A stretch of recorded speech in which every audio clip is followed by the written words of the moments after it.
नमस्कार। स्वागत है आप सभी का गणेश एस्ट्रो हेल्प में। कैसे हैं आप? आशा करता हूँ सब अच्छे से होंगे, सब बढ़िया होगा। तो अब हम बात करेंगे इस वीडियो में गुरु के बारे में। गुरु की बदली चाल। हाँ जी, वृषभ राशि वालों के लिए गुरु की चाल बदल रही है। गुरु जो कि बकरी थे अब मार्गी हो रहे हैं। बकरी का मतलब सीधे नहीं चल रहे थे, अब सीधा चलेंगे।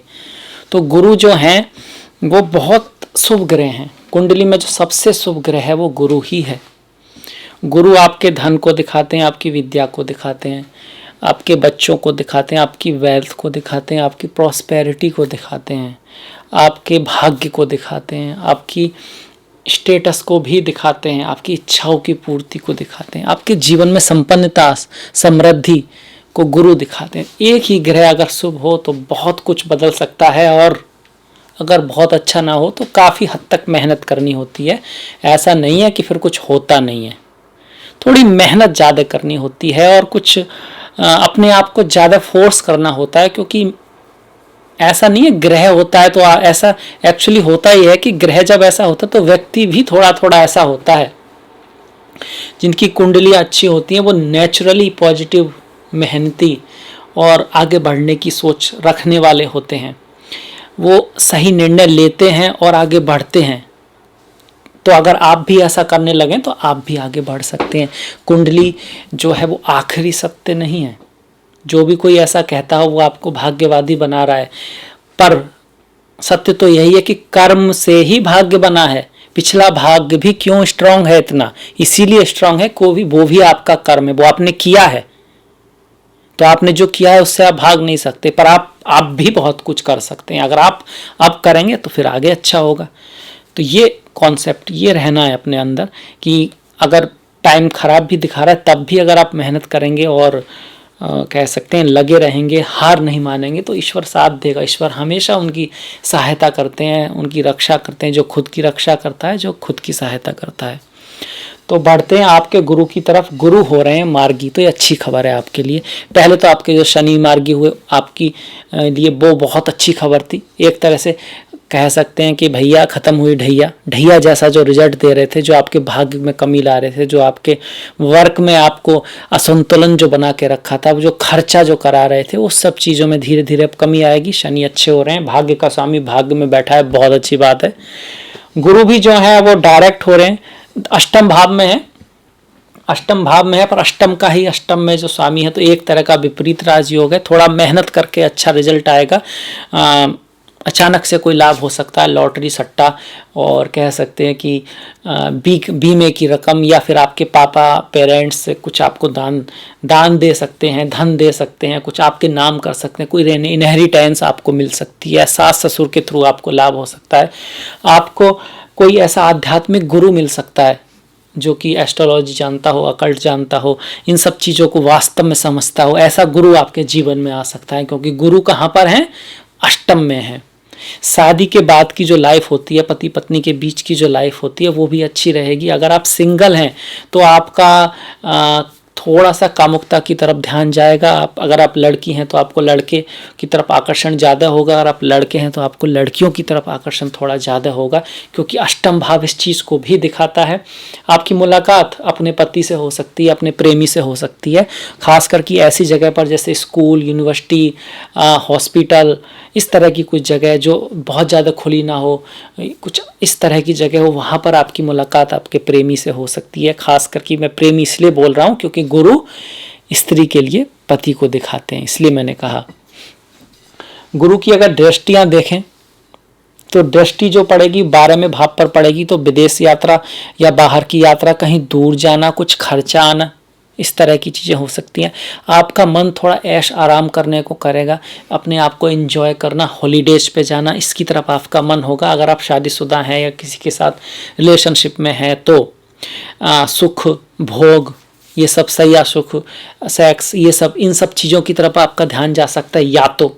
या तो नशे, एडिक्शन, इस तरफ भी ध्यान जा सकता है, या फिर समाधि, मेडिटेशन, इस तरफ भी आपका ध्यान जा सकता है। किसी चीज़ में डूब जाने को मन करता है, वो वाली बात है। पढ़ाई में भी डूब सकते हैं, पर ऐसा अक्सर कम होता है तो बोला इसलिए जाता है, पर ऐसा नहीं है। कुछ लोग जो होते हैं साइंटिस्ट लोग हुए, तो वो एकदम ही डूब जाते हैं। आप अगर बात करेंगे एडिसन की तो शायद 1000 बार वो अपने बल्ब के लिए एक्सपेरिमेंट करते रहे, सोचते रहे।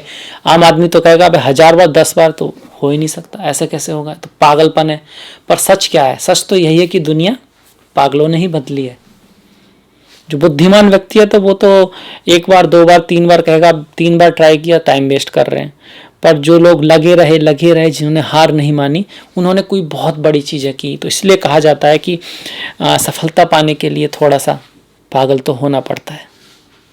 आप एकदम बिना रिस्क लिए एकदम दिमाग के लेवल पर चलेंगे, एकदम जर्नल डिसीजन लेंगे तो उसमें बड़ी सफलता मिलना मुश्किल है। दूसरी जो गुरु की दृष्टि है वो आपके धन भाव पर है। तो पैसा आएगा, धन के सोर्स बढ़ेंगे। अगर आप ऐसे प्रोफेशन में हैं जहाँ वाणी की महत्वता है वो बहुत अच्छा है। अगर आप फाइनेंस में हैं, बैंक में हैं और धन से जुड़ा हुआ कोई भी काम करते हैं, चाहे वो टैक्स से जुड़ा हो या दूसरों का मनी हैंडल करना हो, उसमें भी आपको सफलता मिलेगी, उसमें भी आपके लिए अच्छा रहेगा। इसके अलावा जो गुरु की 9वीं दृष्टि है वो चतुर्थ भाव पर रहेगी, माफ कीजिएगा पंचम पे नहीं रहेगी, ये रहेगी आपकी चौथे भाव पर रहेगी। तो घर, गाड़ी, बंगला, जमीन, इस सब चीज़ों को अगर आप खरीदने का प्लान बना रहे हैं तो उसके लिए सब अच्छा रहेगा। इसके साथ साथ मैरिज, लाइफ आफ्टर मैरिज, मतलब अपने घर में सुख शांति बढ़ेगी। पत्नी के साथ, बच्चों के साथ जो संबंध हैं, जो पिछले टाइम से हो सकता है उतने ना हो क्योंकि वक्री थे गुरु, उसमें मिठास आएगी, उसमें आपस में रिलेशनशिप के लिए अच्छा रहेगा। ये आ रहे हैं 13 तारीख के बाद। उसके बाद नवंबर के बाद ये भाग्य के भाव में ही चले जाएंगे और जो है यहाँ से मिलकर आपके पराक्रम भाव को देखेंगे तो पराक्रम बढ़ेगा, रेस्पॉन्सिबिलिटी आएगी, कार्य बढ़ेगा, मेहनत करने को मिलेगी। अब मेहनत करने को मिलती है तो कुछ लोग कहते हैं यार मेहनत आएगी, काम आएगा, ये तो क्या हो रहा है। पर सच यही है कि जिसने मेहनत नहीं की, जिसने काम से डरा, जो पीछे हटा काम करने से, उसने कुछ खास सीखा नहीं। जो गलती नहीं कर रहा मतलब सीख नहीं रहा। आपको एक कहानी सुनाता हूँ मैं थोड़ी सी, क्योंकि एस्ट्रोलॉजी का जो काम है, ज्योतिष का जो काम है, वो सिर्फ गणनाओं के बारे में बताना नहीं है, वो आपको कहना है, सच्चाई को समझाना है, जीवन की कैसे कामयाब होना है। क्योंकि ज्योतिष का एक भाव कर्म भी है। कर्म कौन दिखाते हैं? मंगल दिखाते हैं, शनि दिखाते हैं, सूर्य दिखाते हैं। सूर्य कौन है? राजा हैं। तो वो भी समझाना ज्योतिषी का एक कार्य है। तो एक कहानी है कछुए की।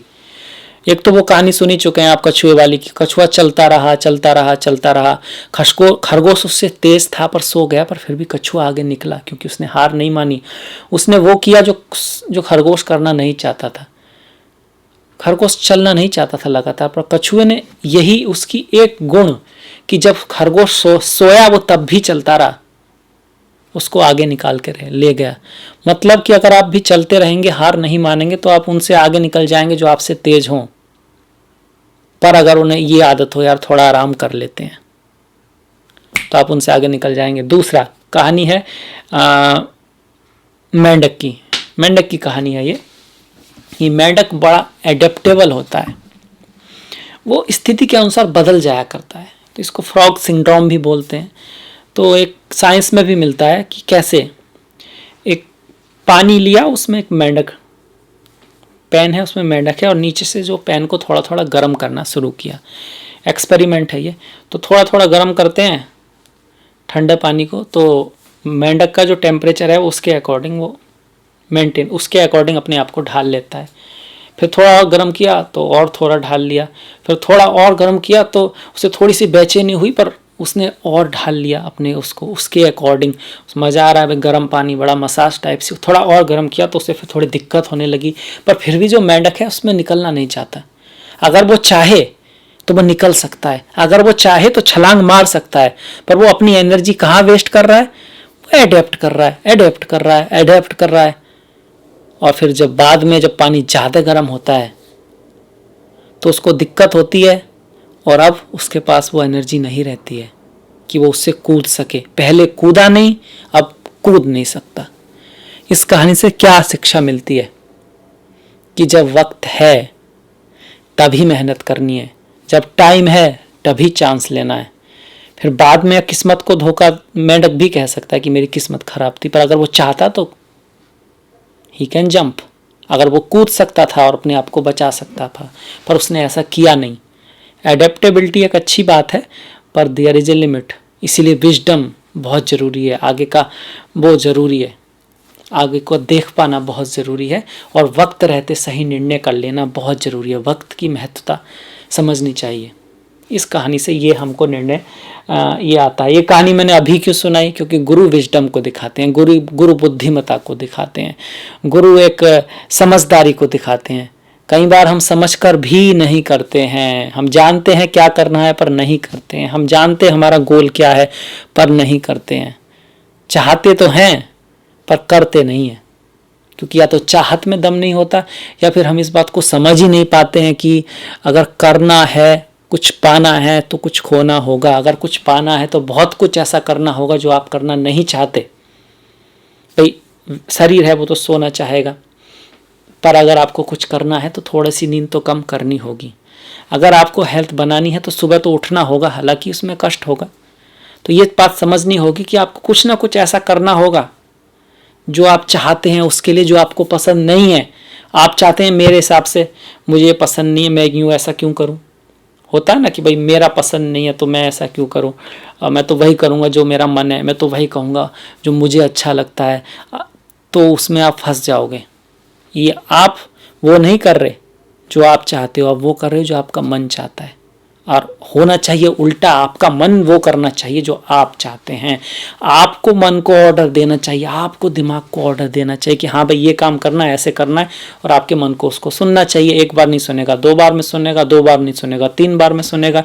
जो भगवत गीता में भगवान कृष्ण ने कहा है, वैराग्य और अभ्यास, आपको जो अब उन्होंने उसको अपने अंदर को समझने के लिए किया है, अपने अंदर के गोल को समझने के लिए किया है, आप उसको एक्सटर्नल गोल के लिए कर सकते हैं। क्योंकि जब तक आपके पास आप अच्छी नौकरी नहीं है, धन नहीं है, पैसा नहीं है, घर नहीं है, मिनिमम एक लेवल का, तो वो भी ज़रूरी है। उससे फिर आपको आत्मा के लिए समझने के लिए भी तो सोर्सों की ज़रूरत होगी, तो वो अभी से समझना है। और इस बात को समझ लेना ज़रूरी है कि जब तक आप वो करना नहीं सीखेंगे जो आप नहीं चाहते, छोटी मोटी चीज़ आम लेवल में, आम जीवन में, तो आप वो नहीं पा सकते जो बहुत बड़ा सपना है। उसके लिए तो भाई कहते हैं ना, सपना तो वही होता है जो नींदें उड़ा दे, वो नहीं जो रात को सपने में आता है। श्री अब्दुल कलाम जी ने कहा है। इस तरह की बहुत सारी बातें हैं। तो ये था मेरा वीडियो गुरु के लिए। ओवरऑल आपके लिए अच्छा है, बहुत सारी शुभ चीज़ें लेके आ रहा है, आपके सपने सच हो सकते हैं, धन आएगा, पैसा आएगा, परिवार में वृद्धि होगी, ये सब चीज़ें हैं।